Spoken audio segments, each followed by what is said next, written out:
Zona Inspirasi yang dipersembahkan oleh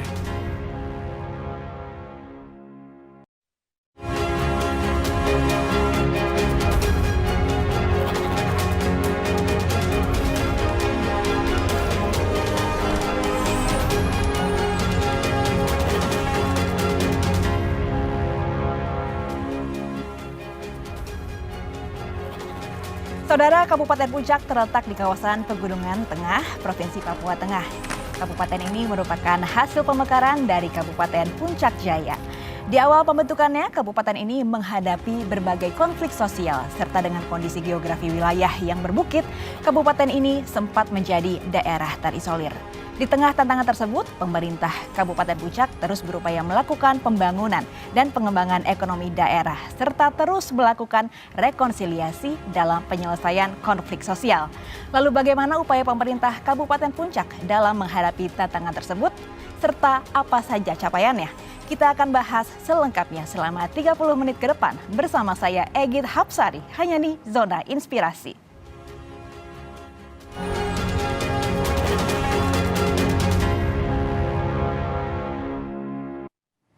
Saudara, untuk membahasnya sudah bersama saya Bupati Puncak Bapak Willem Wandik, SEMSI. Halo, selamat siang Bapak. Selamat siang. Apa kabar? Kabar baik sekali, puji Kabar Tuhan. baik ya. Terima kasih sudah menyempatkan waktunya untuk hadir di studio Kompas TV. Terima kasih Kompas TV bisa menyediakan waktu buat kami di masyarakat Papua dan khususnya Kabupaten Puncak. Sebuah kehormatan bagi kami ya. Saudara, sebagai informasi Bapak Willem ini sudah 10 tahun ya memimpin Kabupaten Puncak Papua Tengah ya.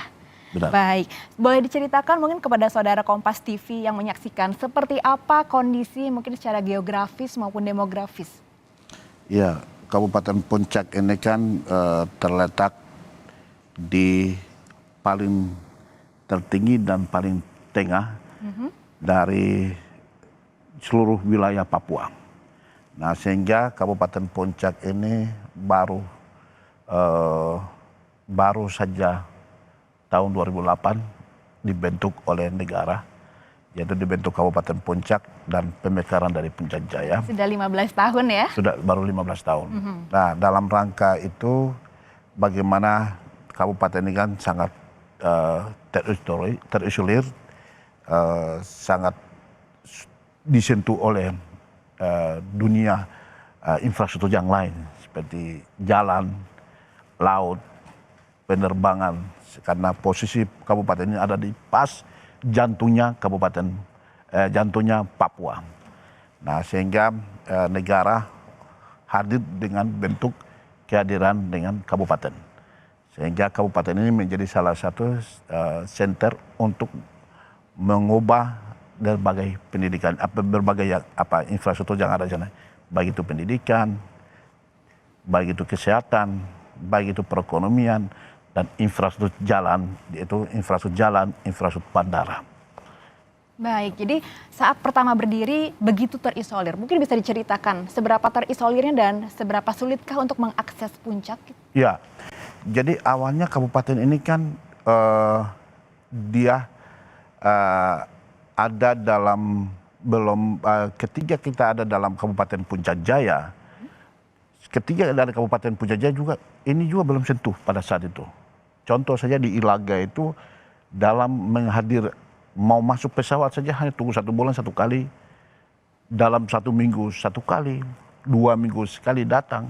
Nah, dengan melihat kondisi yang sangat isolir, terbelakang, terjangkau, tidak bisa sentuh dengan berbagai aspek, baik itu dengan penerbangan maupun juga akses jalan, dan juga interaksi sosial yang lain seperti telekomunikasi dan pendidikan pun belum sampai, maka dibentuklah kabupaten ini.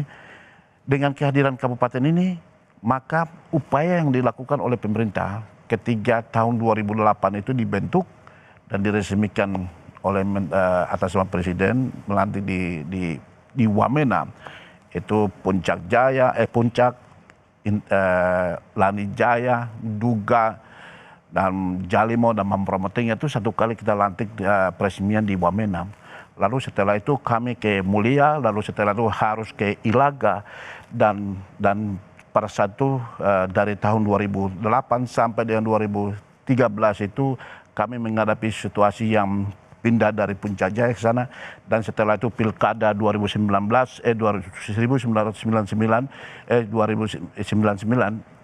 2008 2009 itu bisa terjadi, akhirnya 2011 itu ada terjadi konflik, yaitu akibat dualisme partai, akhirnya terjadi konflik yang luar biasa. Itu sampai dengan 2011, 2012, 2013 itu kami hadapi suatu gejolak, yaitu konflik antara satu sama lain, sehingga tidak bisa ada kedamaian pun tidak ada, dan tidak ada pembangunan pun tidak ada, dan kita berada di Kabupaten Timika, Jayapura, Nabire, dan tidak bisa kita ada di sana. Nah, ketika kita hadapi tahun 2013, puji Tuhan adakan pemilihan 2000, itu bentuk pemilihan bupati 2013 itu kami terpilih menjadi bupati dan wakil bupati. Lalu setelah itu tahun 2013, 2014 itu saya lakukan tuh rekonsiliasi besar-besaran, yaitu setelah itu tahun 2013, 2014 itu saya lakukan tuh rekonsiliasi besar-besaran, yaitu kami buat visi misi kami membawa dengan Puncak yang damai, terdidik, sehat, dan sejahtera. Kenapa adakan damai itu? Karena kabupaten itu tidak ada memiliki suatu kedamaian, tidak ada sama sekali. Hanya ada itu hanya konflik saja, tidak ada damai. Mereka ada hanya mencekam saja di situ. Maka ketika kami terpilih menjadi bagaimana saya harus lakukan suatu damai dulu. Kalau damai itu mahal. Kalau setelah damai dulu baru bisa membangun segala sesuatu. Maka saya lakukan visi pertama adalah damai. Dan puji Tuhan kita berhasil. Tahun 2013, 2014 itu melakukan suatu rekonsiliasi antara dua kelompok dan berbagai cara. Setelah selesai 2014 kita melakukan suatu visi, yaitu bagaimana melakukan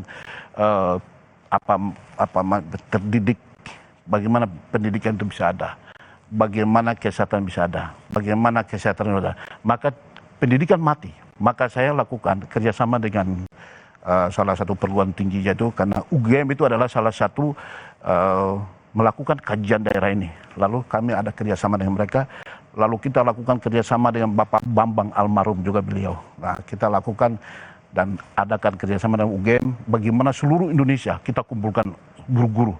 Setelah itu guru-guru baik dari guru-guru TK, SD, SMP, SMA kita rekrut di seluruh Indonesia. Setelah dari UGM direkrut, setelah itu kami bawa. Bagaimana sekolah harus dibangkitkan kembali lagi. Setelah pendidikan selalu terus bagaimana kita lagi bangun lagi kesehatan.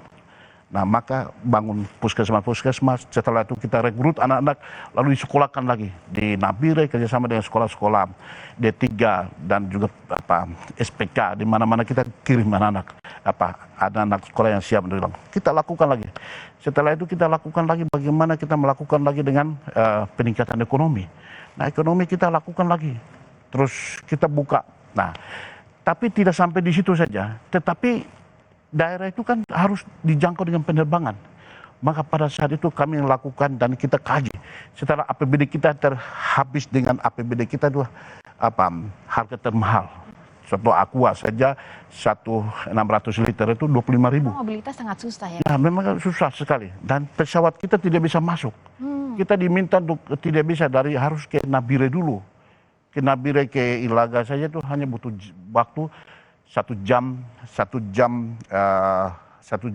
15 menit dari Nabire ke sana. Padahal Timika ke Ilaga itu hanya 30 menit. Dan itu tidak bisa pesawat masuk. Dan ketika saya melihat ini adalah salah satu tidak bisa, mau dan tidak bisa, maka harus Timika menjadi salah satu akses, harus masuk di Ilaga. Itu pekerjaan gila yang saya lakukan. Bagaimana caranya? Bagaimana saya datangkan pesawat? Saya pernah, itu saya rasa sampai hari ini. Ada orang yang saya bilang, bagaimana ada pesawat? Tidak ada pesawat satu di mana di Cengkareng itu ada tidur di sana, tidak ada yang orang pakai. Gimana bisa bawa pesawat? Bisa Pak Bupati bisa lakukan. Ya udah, saya datang negosiasi dengan yang punya maskapai ini, saya bawa sampai taruh di Timika. Timika itu tidak ada penerbangan yang harus tinggal di situ, Bu. Itu tidak bisa sama sekali. Orang kaget. Semua maskapai sampai dengan otoriter penerbangan itu ada di Merauke pada saat itu. Mereka telepon, siapa yang taruh pesawat di sini? Saya bilang, ini Bupati Puncak taruh. Mereka bilang, ini pesawat harus keluar. Saya bilang, tidak tinggal. Ini saya mau membangun di daerah Puncak. Kenapa bandara Timika ini tidak bisa digunakan? Saya bilang, ini satu-satunya untuk merubah di daerah sana hanya lewat Timika. Dan akhirnya pada saat itu kita sempat persoalkan. Dan pada saat itu dipersoalkan lalu dia bilang, oke, kami diizinkan tinggal dari Timika, bermalam Timika, harus Timika, Nabire lalu baru ke Timika ambil bahan naik. Nah itulah mulai awal cikal bakal. Saya mulai bagaimana supaya Timika hilang harus dibuka dan penerbangan harus dibuka. Dan akhirnya puji Tuhan kami melakukan, lalu tidak sampai di situ, Bu. Masih ada lagi terobosan. Kita terobosan lagi. Nah ternyata APBD kita hampir 60% itu habis di transportasi. Maka kami dengan tim, akses itu biaya kita habis karena harga satuan itu kan macam Aqua tadi. 600 liter saja itu hanya 25.000. Belum lagi semen dan kebutuhan lainnya. 1.500 pada saat itu kami. Nah, maka saya lakukan, wah ini caranya bagaimana? Saya kumpulkan teman-teman tim SKPD. Ini apa yang kita lakukan? Kita beli pesawat. Saya beli pesawat itu namanya pesawat Karimbom. Wah, ini menarik sekali ceritanya saya ya. beli pesawat, Pak. Nah, pada saat itu saya beli pesawat dengan tujuan apa? Ya. Harga satuan kita turunkan.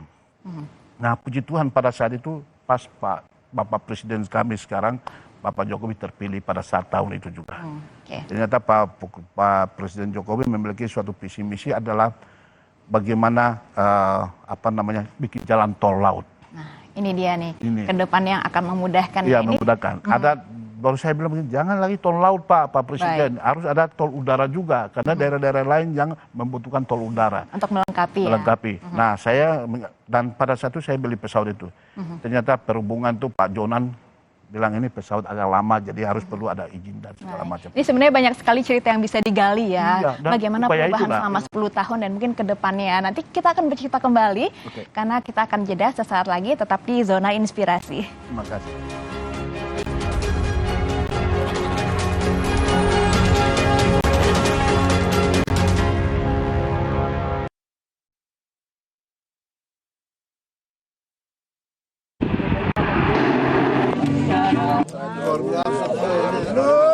Sini. Aduh, lo kenapa? Aduh, terus ini bahaya nih. Aduh, terus. Keluarga yang ada di yang padat.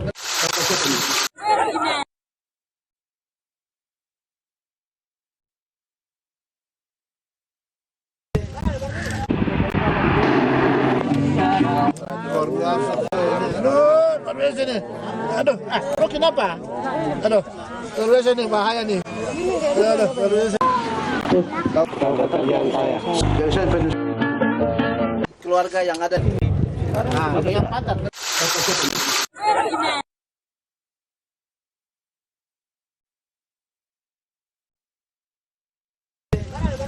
Kompas TV, televisi berita independen terpercaya, senantiasa menghadirkan tayangan unggulan terbaik.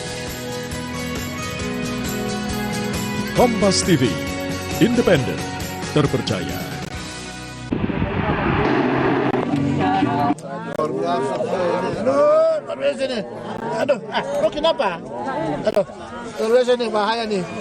Aduh, terus. Keluarga yang ada di yang padat.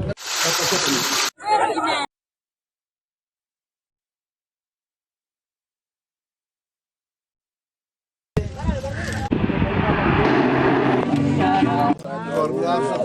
Aduh, sini. Aduh, lo kenapa? Aduh, terus ini bahaya nih. Aduh, terus. Keluarga yang ada di yang padat.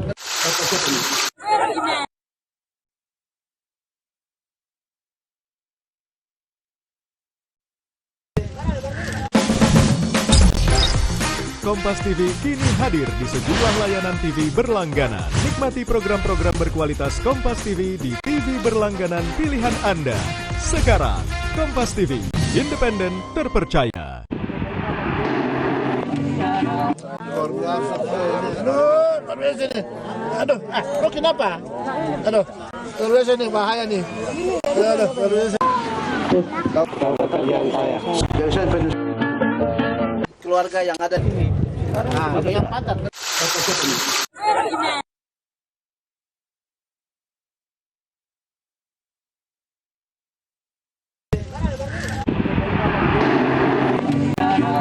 luar biasa. Aduh, luar biasa nih.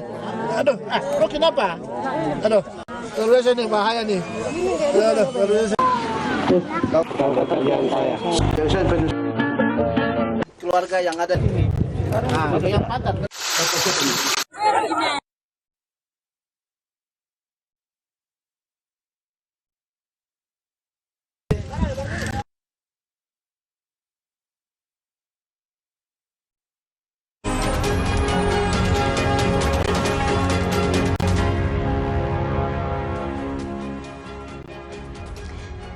Anda masih menyaksikan Zona Inspirasi, Saudara, bersama Bupati Puncak Bapak Willem Wandik. Tadi Bapak Willem sudah bercerita kepada kita semua bagaimana cikal bakal berdirinya Kabupaten Puncak, begitu menarik ceritanya, begitu banyak tantangannya.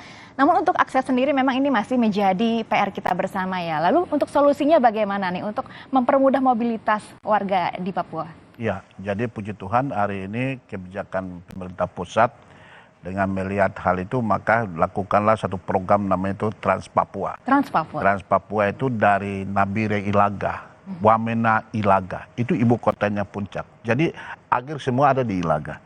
Dan puji Tuhan pada saat itu bagaimana mengupayakan daerahnya harus tembus, maka kami ada upaya-upaya, yaitu bagaimana mengkomunikasi dengan Bapak Menteri PU, Bapak Basuki, bagaimana ajak beliau ke Ilaga, bermalam di sana, dia bercerita dan bagaimana, dan akhirnya beliau melakukan. Tadinya program itu dari Nabire Ilaga, dari Bojayapura Ilaga, tapi ketika saya bawa beliau ke sana, akhirnya dia program itu dirubah.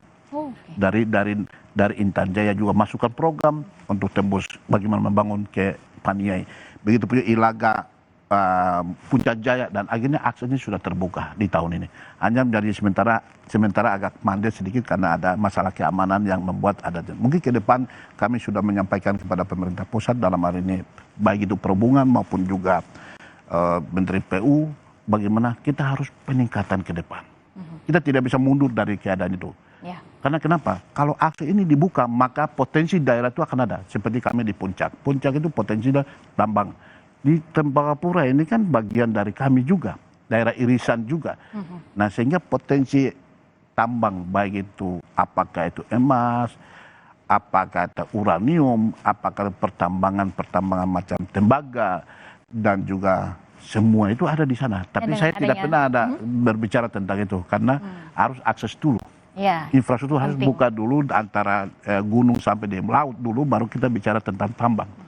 Kalau hari ini kita belum buka dulu, baru kita bicara tambang, maka infrastruktur membangunnya sangat mahal. Baik itu hasil bumi, sayur mayur, dan potensi pariwisata. Itu Kartens itu kan ada di situ. Ya, dari Ilaga ke salah satu pintu gerbang ya, harus masuk. Dan itu luar biasa, ada air panas, walaupun daerah dingin, tapi ada mineral air panas ada di sana juga. Ada juga terowongan juga. Dan juga Kartens namanya itu wisata yang luar biasa yang kami sudah buat perencanaan, sudah ada. Bagaimana Ilaga itu sudah Pak Menteri Perhubungan sudah bangun bandara dengan tujuan wisata akan semua orang ke sana, dan dari situ jalan kaki mendaki naik ke Grasberg. Itu daerah yang paling indah, luar biasa. Itu kalau orang dari sini pergi ke Ilaga, mereka bilang ini daerah seperti daerah Swiss, mereka bilang. Seperti daerah mereka pergi ke luar negeri. Untuk apa kita ke luar negeri? Sebenarnya potensi ada di sini. Ada di Indonesia, ada di Papua. Ada di Papua. Kenapa harus kita ke sana? Nah, jadi masalah adalah kita ada hadapi dengan keamanan. Kita membuka infrastruktur yang bagus supaya menyediakan fasilitas yang bagus supaya orang pariwisata, orang mau datang di sana menikmati hidup di sana dengan damai, nyaman di sana. Tapi karena agak sedikit kita ada dengan keamanan sering agak ganggu sedikit. Akhirnya kita agak menunggu. Tapi itulah suatu proses kehidupan itu harus seperti itu. Kita tidak bisa mulus, tapi pelan akan selesai. Yang penting maju terus ya, Pak Willem, pasti maju. Karena negara tidak bisa kalah dengan keadaan seperti itu. Betul negara sekali. Selalu ada, dan terwujud dari kehadiran negara itu seperti kami para bupati ini kan simbol negara. Kehadiran kabupaten itu simbol kehadiran negara di sana. Dan bagaimana kami sebagai pemerintah daerah yang ada di daerah itu, maka tanggung jawab untuk melihat persoalan, baik itu dalam persoalan. Maka kami di Puncak itu membutuhkan infrastruktur jalan itu menjadi sangat penting sekali. Harus tembus jalan dari Paniai ke Intan ini kan sudah. Dari Intan Jaya ke Puncak sudah. Dari Puncak ke Puncak Jaya sudah. Hanya tinggal ke depan bagaimana supaya siapa-siapa yang akan terlibat. Ya. Untuk dampaknya terhadap pertumbuhan ekonomi apa sudah terasa begitu signifikan dengan adanya Trans Papua ini, Pak? Dengan adanya tidak hanya dengan infrastruktur jalan, tapi kita sudah bangun bandara-bandara di Ilaga, Sinak, seperti di Akandume yang seperti kemarin kita ke bencana yang kemarin akhirnya negara kami hadir, kita ke sana juga perhubungan sudah bangun aspal di sana, Intan Jaya juga sudah bangun sehingga bandara ini menjadi sudah satu-satunya untuk membuka perekonomian di sana. Nah, kami juga sudah upayakan juga kita bangun grosir masing-masing. Jadi ada subsidi silang. Jadi ada dari daerah Timika naik ke sana ada subsidi angkut udara yang disediakan oleh Menteri Perhubungan dan kami juga ada subsidi silang karena kami bangun satu grosir masing-masing di daerah yang ada sehingga kalau dari Timika naik 9 bahan pokok dari Ilaga atau ke Timika bawa sayur mayur untuk itu pertumbuhan ekonomi yang daerah-daerah seperti Ilaga, Sinak, Agandume, Bioga ini kami sudah bangun grosir-grosir kecil atau mall-mall kecil lah namanya di sana. Dan kita bangun lalu kita menyiapkan harga-harga itu tadinya subsidi maka harga tertinggi kita turunkan dan mengimbangi dengan pasar tradisional yang ada di sana mengimbangi pengusaha-pengusaha kecil di sana. Tapi kita negara hanya hadir mengimbangi saja. Termasuk ini kan memudahkan juga jika terjadi bencana seperti yang kemarin terjadi ya, bencana kekeringan, distribusi bantuan pun jadi lebih mudah begitu ya, Pak? Iya, jadi sebenarnya tuh kita sudah bandara macam bencana kemarin terjadi. Ada sempat agak tergandas, tapi setelah kita negosiasi kami datang dengan hadir di sana memberikan yakin ke masyarakat bahwa kehadiran kami ini kan bukan membantu. Dan akhirnya masyarakat menerima dengan kami dan akhirnya sudah kita distribusi barang. Dan hari ini juga seperti bencana di Akandume, ya kita bangun dan dibantu oleh pemerintah pusat, dalam hal ini BNPB pusat, dan TNI Polri, Panglima, Kapolri. Negara hadir lah Negara sudah hadir dan kami sudah memfasilitasi dan hari ini mereka menikmati. Dan mereka merasa bahwa negara sudah ada di sana. Nah itu adalah tugas kita. Disinilah negara harus hadir dalam situasi apapun, dalam keadaan apapun, kesulitan apapun kita hadir. Itu yang namanya pelayanan kita, pelayanan publik. Supaya kita ada di sana, ya memang harus membantu atau harus butuh kebutuhan mereka harus kita layani mereka dengan seperti apa. Tapi ya apa yang kita bisa buat ya kita lakukan itu. Seperti pelayanan publik, jalan, bandara, sekolah, puskesmas, terus pasar-pasar kita harus bangun. Ya, nah, ini juga menarik ya. Karena selain membangun infrastruktur yang sifatnya fisik, yang non fisik juga penting ya untuk membangun sumber daya manusia yang ada di Puncak Papua Tengah ya. Kita akan ngobrol-ngobrol lagi mengenai hal tersebut, namun setelah jeda berikut ini tetap di Zona Inspirasi. Ya.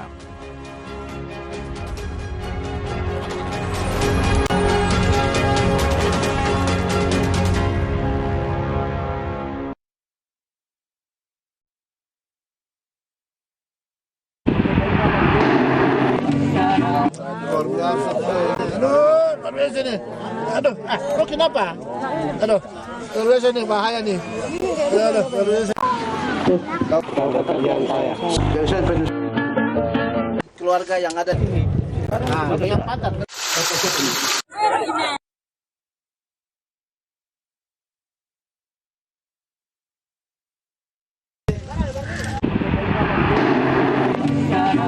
Luar biasa. Aduh, luar biasa nih. Aduh, lo kenapa? Aduh, luar biasa nih, bahaya nih. Aduh, luar biasa.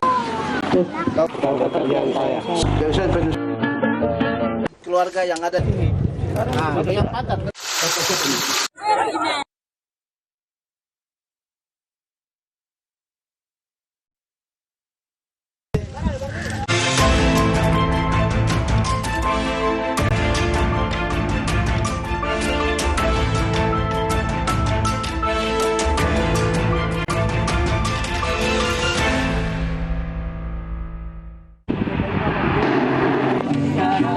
Luar biasa. Aduh, luar biasa nih. Aduh, lo kenapa? Aduh, luar biasa nih, bahaya nih. Aduh, luar biasa. Keluarga yang ada di sini. Nah, yang padat.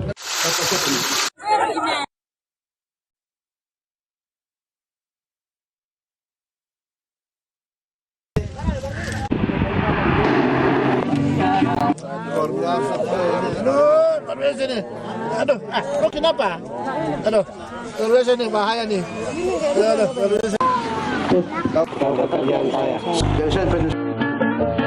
Keluarga yang ada di sini. Nah, ada yang padat.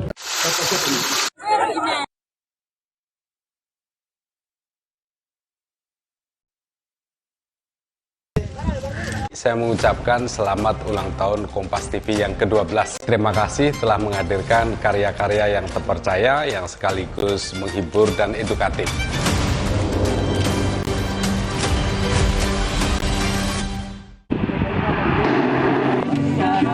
Luar biasa. Aduh, taruh sini. Aduh, lo kenapa? Aduh, taruh sini bahaya nih. Aduh, taruh sini. Keluarga yang ada di sini. Nah, ada yang padat.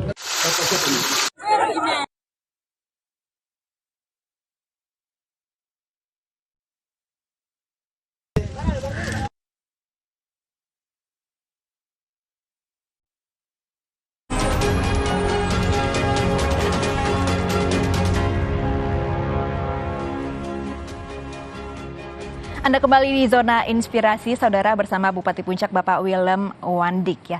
Pak Willem, ini saya mendapat kabar bahwa dari Bupati Puncak ini sudah mendapatkan apresiasi daerah peduli layanan publik ya di perayaan Hari Ulang Tahun Kompas ke-12. Selamat ya Pak ya. Terima kasih. Lalu di masa jabatan Bapak yang hampir berakhir ini, Pemkab Puncak juga meraih opini WTP wajar tanpa pengecualian dari BPKRI untuk ketiga kalinya. Benar. Selamat juga sekali lagi. Kasih. Mungkin apa tanggapannya Pak, dan mungkin ada inspirasi atau tips yang bisa dibagikan kepada saudara bagaimana membangun daerah dari awal hingga seperti sekarang ini? Iya, yang pertama itu kita punya hati.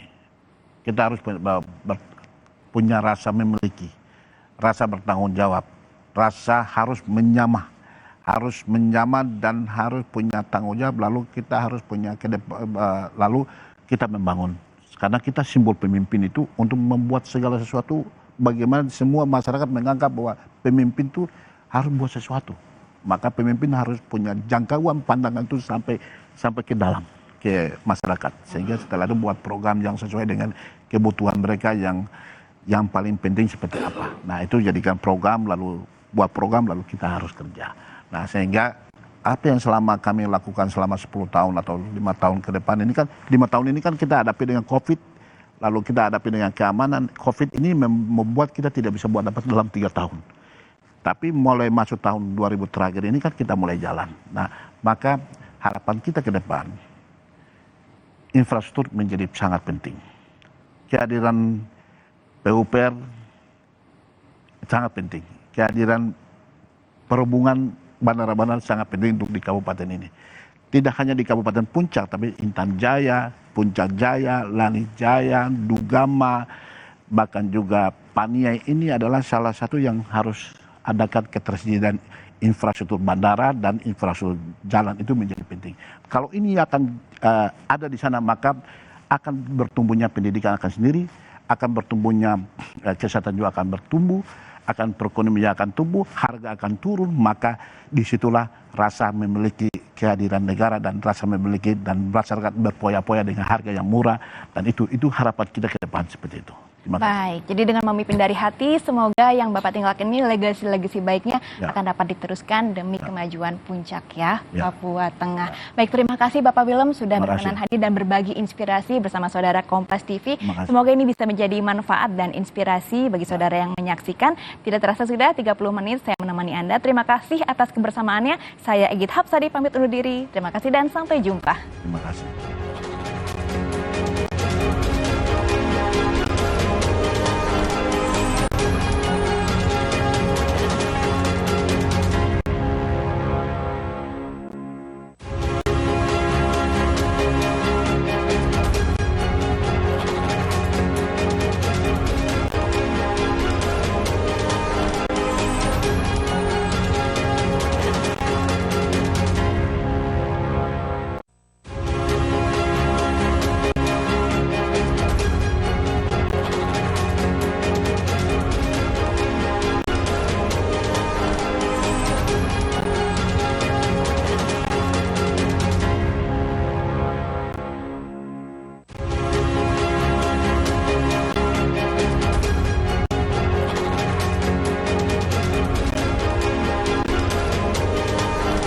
Terima kasih Anda telah menyaksikan Zona Inspirasi yang dipersembahkan oleh